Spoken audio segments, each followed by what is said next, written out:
Bom dia a todos, boa tarde, boa noite, né? Não sei a hora que vocês vão assistir esse vídeo. Eu tenho essa cabana aí que tá parada há um bom tempo. Eu vou estar fazendo uma reforma nela que pretendo botar para alugar também. Não sei se vocês sabem, eu tenho um canal aí, só que pouco inscrito, né?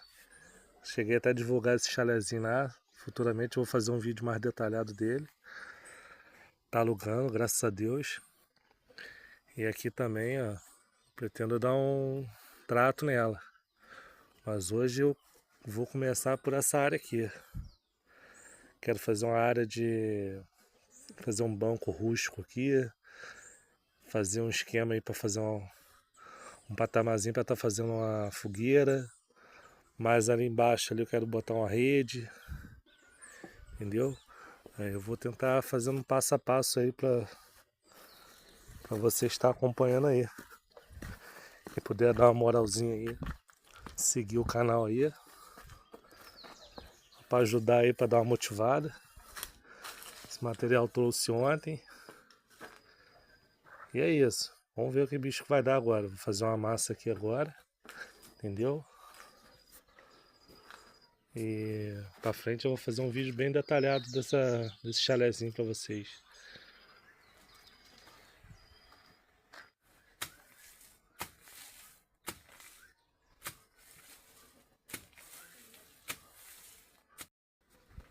Já deu uma adiantada. Fiz essa paredinha aqui, né?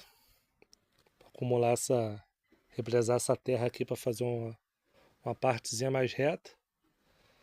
Né? Não ficar tão inclinado assim.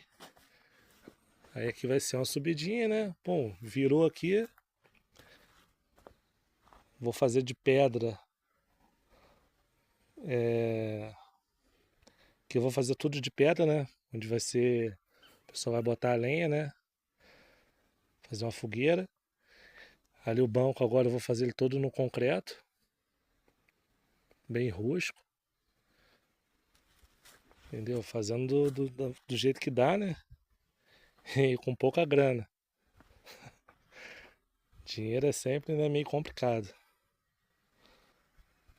Mas vai sair.